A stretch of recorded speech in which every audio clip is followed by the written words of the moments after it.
opportunity to present this to you and also to the the compact object supernova remnant working group. Thank you very much again for all your help. As you can see, hopefully if you can hear me okay, let me know if you don't hear me. Everything should work out. This is the view of our Milky Way, or the entire sky, of course, as seen with the Gaia third data release.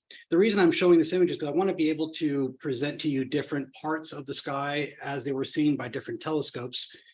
This is, of course, Gaia. Here's what Integral is seen when it's done a galactic plane survey of the inner quadrant of the galaxy, roughly.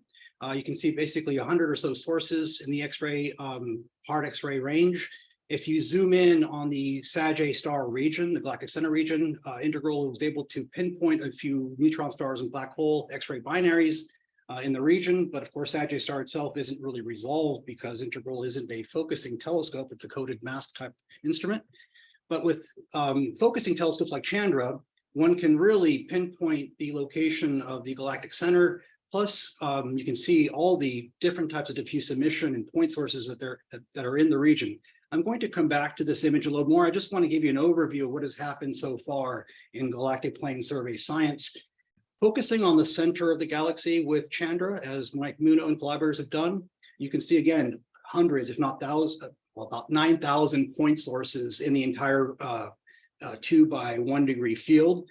Again, I'll come back to the numbers a little bit later on, but just to give you an idea of what's there, it's an amazingly diverse, rich, complex place if you can focus in on that region.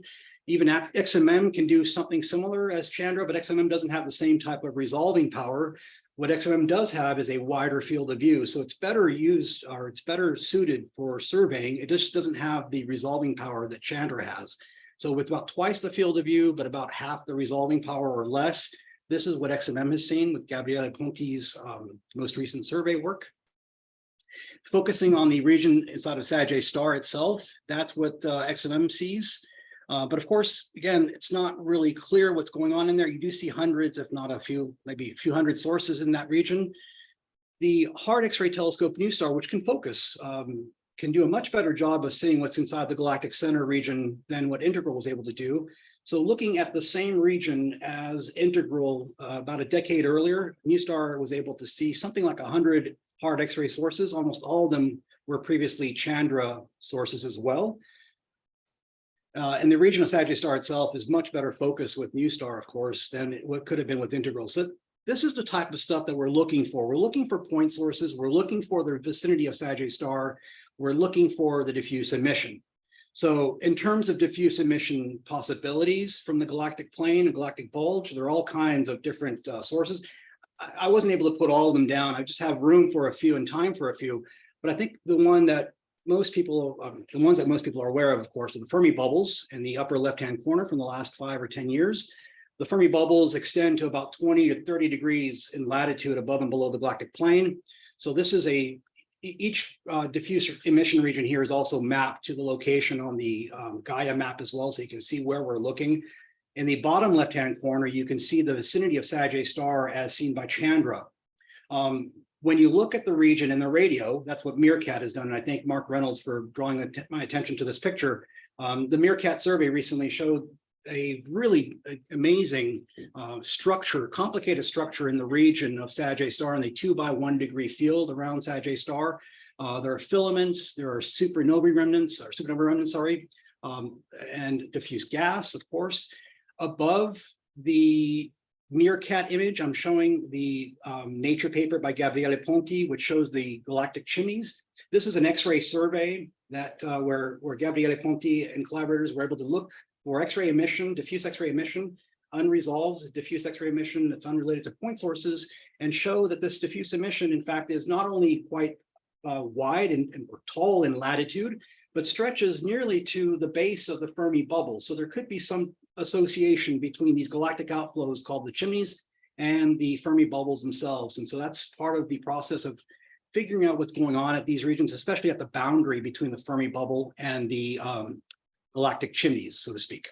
In the upper right, another type of diffuse emission that we are interested in is the 511 keV line, the one from the positron annihilation. These are 2 images taken with Integral SPI and with the latest COSY, or balloon mission, COSY. That's also something that needs to be resolved in a much better way. Of course, AXIS and Chandra can't do that. This is beyond the energy range of those instruments, but we could look for the types of sources that are capable of producing this emission, and that's what we're going to be looking for with the GPS. Finally, the bottom right-hand corner is the Galactic Ridge X-ray emission as seen by the RXTE emission. Yet again, some type of diffuse emission, background emission in the galaxy, most likely caused by active binaries, perhaps cataclysmic variables. A number of unresolved point sources are contributing to this emission, and we should be able to hopefully find them with the AXIS GPS. Okay, so that was the diffuse emission. Focusing now on the point sources themselves, I'm showing here 4 different survey regions of our galaxy as taken by the Chandra telescope. In the upper left are the 2 Galactic Bulge survey regions by Peter Yonker and collaborators, where they found something like 1,000 or 1,500 sources. And you have the sensitivity limits written there. We're going to be using those later on when I do simulations. In the upper right is the Galactic Center image from Mike Muno and collaborators with Chandra. That's, of course, there are 9,000 sources in this picture, 9,000 point sources, sorry, in this picture beyond the diffuse emission. Early on in the Chandra mission, Ken Ibisawa and collaborators looked to see a typical galactic region, which is located near the Sgr Arm of our galaxy in the sort of left-hand region of our galaxy. And for about 250 or so kiloseconds, 200 kiloseconds, they observed something like 200 sources. Again, you've got the flux limit there for that survey. And the most recent one, which I was also part of, thankfully, thanks to Francesca's Fornacini's PhD work, we did a Chandra survey of the Norma Arm where we found 1,400, where she and us, we found 1,400 or so sources in that region, including my favorite object, the bright blue one that you see. I don't know if you can see my mouse. That's my favorite object of all time. It's a accreting X-ray pulsar called 16393. Anyway, these are the point sources. We have a certain sensitivity limit in these surveys. Of course, there has to be a number of sources here that haven't been seen by Chandra in these surveys. And so we can pretty much estimate where they are, or at least what they should look like. And by doing so, we'll take the log n log s. And so I have here in the middle range of panels, the log n log s, an image from the Chandra survey of the Galactic Center. In the right-hand set of panels, the same thing for the Norma Arm region survey. The log n log s functions essentially can be extrapolated backwards to low luminosities. And if we do so with the function and the values that I'm showing here for the slope of alpha, anywhere from 1 to 1.5, 1.5 being the slope found from the Sgr A star region, 1 being roughly the slope found from the field sources. So anywhere from 1 to 1.5 as the slope of this log n log s, going back 1 to 2 orders of magnitude lower than what Chandra was able to do, gives you the following flux limits. I don't know if you can see my mouse. I'm trying to circle two numbers here and a luminosity limit over here with a source density in terms of hundreds of thousands of sources per degree squared estimated from the log n log s alone. So there should be a number of sources in these regions or in these fields that have not been seen by Chandra because simply they were too faint and Chandra's sensitivity limit was too high compared to these sources themselves. So let's find them. Arash, real quick. Yes, sir. You asked, we can see your mouse, so if you need to use that. Thank you. Thank you very much. Let me know. Also a way to set it to a sort of a red laser kind of more visible format. I don't know how to do that, but somebody must. I don't know how to do that, but if I can find it quickly without wasting your time, I'll happily do that. I'm sorry, I don't see it immediately. I'm sorry. I don't see it immediately. I'm sorry about that, but I'll do my best to highlight it as best I can, or I'll try to avoid highlighting altogether. Might be best. All right. Well, let's go to the next slide so I can show you what these simulations are going to look like. So what I've done is taken a sample region of the Galactic Bulge survey. You can see the axis field of view located on the upper right-hand image of the Chandra point source distribution. These are the fluxes from Chandra overlaid on an extinction map. So it's not actually the Chandra image, it's just the point sources themselves.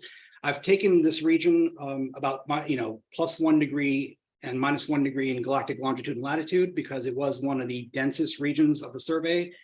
What I also did was took the log n log s, extrapolated it back 1 to 2 orders of magnitude in order to figure out how many point sources there should be in the field. And so I added, in addition to the 38 Chandra sources, 38 real sources in this field that were detected in a 2 kilosecond exposure, by the way, that's what the Chandra Galactic Bulge was, a 2 kilosecond average exposure time. I took then the 38 Chandra sources, put them in the simulation, added 3,800 additional sources, mock sources or fake sources. Their fluxes, if you will look over here on the bottom right, is the log n log s curve itself, showing the flux distribution of these fake sources. The vertical dotted line here is the Chandra sensitivity limit of 8 times 10 to the minus 14 ergs per centimeter squared per second. All of the sources, the so-called fake sources, are going to be highlighted here in pink or purple. Their fluxes are distributed here according to log s of 1.3 for the field. I assigned to them a power law spectrum with a absorption of 2 10 to the 22 per centimeter squared. And then I ran 60 with multiple exposure times. These are the immediate results. So you have now 6 panels with 6 different exposure times ranging from 2 kiloseconds in the upper left to 100 kiloseconds in the bottom right. This is in the 0.5 to 10 keV range. The Chandra sources, the real 38 Chandra sources, are highlighted in green. Of course, not all the Chandra sources are in this image. I'm only taking a sample or a subset of the image.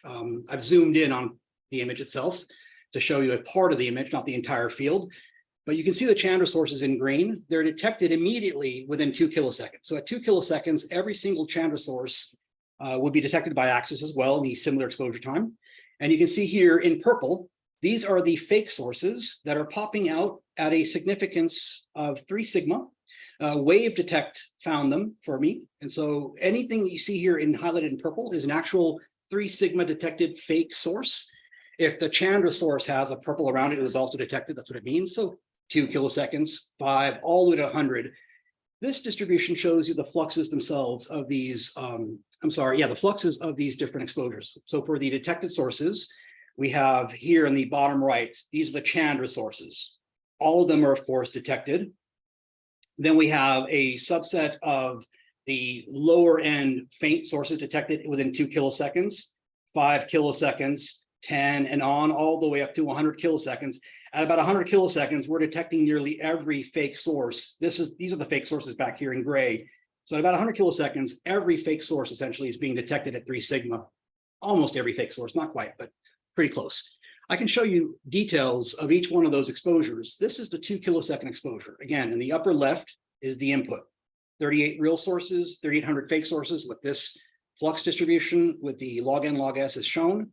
This is the output. Each time on the right-hand side, this upper panel shows the output. The lower left figure is showing the distribution of sources from all the sources. These are all the sources in pink, highlighted here. These are the 3 sigma detected sources in blue for 2 kiloseconds of exposure. The black line shows the completeness, essentially what percentage of the sources are actually detected above 3 sigma. So a value of 0.1 means that 10% of all the sources in this bin were detected at 3 sigma in the 2 kilosecond exposure. If you want to know which fluxes were detected in that 2 kiloseconds as a function of off-axis angle, I've shown that here in the right-hand panel. This time, though, I gave every flux bin 500 fake sources so that I was assured that there were enough sources in each bin to do statistics. So that's what this shows over here. This is for 2 kiloseconds now. For 5 kiloseconds, this is what we get. At this point now, you can see the sensitivity limit of the 5 kilosecond exposure is about 5 10 to the minus 15 ergs per second. We are detecting somewhere about 20% roughly of all the sources in the sample. For a source density that's quite high already at 3,000 sources per degree squared at 3 sigma, right?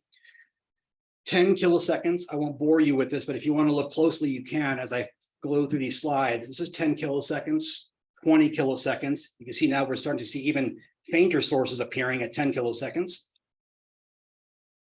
That was 20 kiloseconds, I'm sorry. This is for 50 kiloseconds now. and 100 kiloseconds. All right, at 100 kiloseconds, we are detecting essentially all fake sources down to a flux limit of about 10 to the minus 5, 10 to the minus 15, and a number of them at 10 to the minus 15, and even a few at 5, 10 to the minus 16. Let's ignore these for now. We'll call these spurious detections down here in red and purple. I'm not sure they're really detected. We'll throw them away, consider them not to be real. There's so few of them, they're probably spurious. In any case, you can see how many sources are going to be detected at 100 kiloseconds. We're definitely going to find all those faint sources that were there lurking in the background of these images. Good. I've got about 5 or 10 more minutes, and I want to show you a few more simulations that I've done. This is the Galactic Center. So what I did this time was I took a window focused or centered on Sag A star, and I then added all the Chandra sources that were detected in that window. I used a much better input model for the spectra. In this case, the spectra were related to their actual hardness ratios. In other words, what the Chandra hardness ratio measured, or the measured Chandra hardness ratio, was then translated into a power law or black body temperature. And so for each type of source, we had about 100 or so different spectral classes. I didn't make this input file. This was given to us, or given to everybody now. It's public by the 60 team. I then used a diffuse emission image. In other words, I took the galactic mosaic from Chandra. I excised or threw away all the point sources that were known. And then I used Chandra's tool DM Filth to fill in all the excised point sources, the sort of Swiss cheese that you end up getting. So that was then filled in by DM Filth, and I got a diffuse image out of this, used that with a 2-temperature plasma into the simulation for the background diffuse emission from the center of the galaxy. And then I added an additional 50,000 fake sources to, they're not going to be, probably going to be more than 50,000 in there, but computational power is restricted. So I added only 50,000, which is not exactly 100 times 9,000, but anyway, it's close enough with these different power law and absorption parameters, again, following a log n log s with a slope of 1.5. On the right-hand side, you see the actual result from the simulation. This is a 100 kilosecond exposure simulated with axis between 0.5 and 8 keV. I then took the image and cut it into 3 energy bands to make an RGB filtered image or so, or artificially RGB image. That's what you see here. To compare this with the Chandra image, by the way, the Chandra image took two megaseconds to make. Nothing wrong with that. It's a terrific image, but within 100 kiloseconds of axis exposure, I can't tell you for certain, but we're detecting almost, well, I would say 50% of all the sources that are both fake and 100% of all the Chandra sources. Please allow me to confirm this with some math and some programming later on. I need to do the actual analysis here like I did for Bulge. I haven't done that yet for this image, but you can see how clean the image is with axis. Even the center is incredibly resolved at about, again, this is a 5 arc second scale here. We're looking at objects that are distant by about an arc second or so, or 2 arc seconds, and easily resolving them down. There are hundreds of sources here that, again, I'm not showing. The image isn't going to show them, but Wave Detect will find them. I'm sure of it. Finally, again, the last simulation I want to show before I run out of time is the Norma Arm. I also did that simulation. Here's what you see. I don't want to waste more time. Essentially, the same thing is shown here. So now that we know what the simulations can show, we know we can detect sources down to 10 to the minus 15 kilosecond, or 10 to the minus 15 ergs per centimeter squared per second. We know we can detect them down to 10 to the minus 16 ergs per centimeter squared per second, as long as we have the right exposure. And so what I've done with the help of the compact object team is devise this observing plan for the Galactic Plane Survey. Up in the upper panel, you see the CO map with the actual footprint, preliminary footprint of the axis GPS. This is a roughly 60 degree wide, 60 degrees squared, if you include the bulge region up here. There is a central region where the exposure time will be enhanced. Here is the exposure time for each one of those types of tiles. The red tiles will have exposure of about 5 kiloseconds, ensuring a signal to noise ratio of about 5, down to a flux limit of something like 3, 10 to the minus 15. With the log n log s, we get a source density that you see here and a source expectation given the region that's covered as the number right here. And so for the center, the bulge, and Sag A star, with these exposures, we get these sensitivity limits, these source densities, that is, these expected source counts, not photon counts, but actual source counts, for a total of about 2 million or so sources after about, what is this, 3.7 megaseconds, which might seem like a lot, but that is equivalent to all the Chandra surveys so far. In fact, here are all the Chandra surveys so far. That was every single green pointing you see here is a former Chandra survey pointing that accounted for 3.5 megaseconds. With Axis, we're going to give 3.7 megaseconds to this red region and achieve the same sensitivity, if not better, at least an order of magnitude better. I'm going to have to quickly wrap up here because I'm running out of time. I'm sorry, but let me just show you what the GPS footprint will do for the diffuse emission that I talked about earlier. In the upper left-hand panel, you can see the Axis GPS footprint for the bulge region, just the plus or minus 3 or so degrees of the center of the galaxy. The Chandra image is in the lower left. That is the Chandra image subtracted from all the points for all the point sources, the residual, and so-called residual image of the bulge region here in the lower left. This is the XMM residual plus other wavelengths co-added onto this image here. You can see the northern chimneys, and the chimney essentially brushing up against the base of the Fermi bubbles. This entire region corresponds to what you see here in this cyan box. We are definitely going to cover the chimney Fermi bulb interaction zone.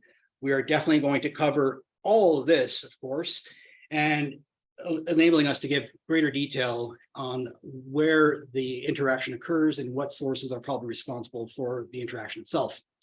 Again, thank you, Mark Reynolds, for suggesting this picture in our last telecom. This is the Meerkat image of the central view, what is this, parsecs, I suppose, of the galaxy. You can see Sag A star in the center and other diffuse emission regions. The entire image I chose on purpose, I cropped it on purpose so that it's the exact same size as the Galactic Center yellow tiled point. So in other words, 13 tiles of an axis field of view, this time circular because the simulations were all for square fields of view. We now have essentially a circular field of view, as I've been told. A single axis pointing multiplied by 13 will cover this region. So that's what we call the center region, which will be covered at 50 kiloseconds per tile. And the central part itself will be covered at 250 kiloseconds for now. These are preliminary numbers. Meanwhile, we can talk about synergy with other telescopes. In the future, we're going to have 2 optical infrared surveys, Rubin and Roman, both of which will also be covered partially by the bulge part here. Of course, the Rubin survey is not going to cover the entirety of the bulge. It'll just cover what can be seen from the southern hemisphere from their location. And I think I'm going to end the talk here by essentially answering the questions that were given to me. What is the important science for Axis? The main idea is to figure out these compact object populations that describe these log n log s curves. They must continue further. They don't flatten. We don't think. If they do flatten, it would be interesting to see as well, and Axis can tell us that. But if they don't flatten, then we should have a number of point sources in these regions that are not being seen by Chandra that can contribute to all these different types of galactic diffuse emission. And so that's part of the important science case. We should go out and find these sources. They're there. They just haven't been resolved yet because these regions are extremely crowded. Axis, with its really great point spread function, its large field of view, is almost ideal for this type of study. What can it measure? Well, of course, it's going to measure for 60 degrees squared, the positions, the basic spectra, timing as well. I didn't talk about timing and how these observations will be timed or tiled in time. In other words, we don't have to spend 5 kiloseconds continuously on a single tile. We might want to break them up into, as Kevin Burge suggested, 10 tiles of 500 seconds, 500 kiloseconds, sorry, 500 seconds each. My apologies. How will it measure it? Well, as I showed, the simulations will show that these sources that are there will be discovered, will be detected by Axis. And that's going to be an amazing discovery. It's amazing parameter spaces be opened up. These are sources that everybody should be interested in. Everyone's favorite sources here in this field. So whether it's an extragalactic source or a gravitational wave progenitor or something like that, you're going to find that in this region. I see a question by Richard. I'm going to stop here. Thank you very much. Thank you again for the opportunity. I'll stop here and I'll answer any questions you have. Thank you. Okay, Yeah. thank you. Assume there's raucous applause happening behind everyone's screen. We will take questions. I saw Rick Rothschild's hand up first and then Chris after that. Go ahead, Richard. Quick question. What kind of spectral information can you expect from the faint sources that you have? Thank you, Rick, for that question. I can't answer that yet because I haven't done a spectrum of one of these fake sources. That should be the next step, of course. I expect to get about 3 counts for the faintest ones, so we can get a position.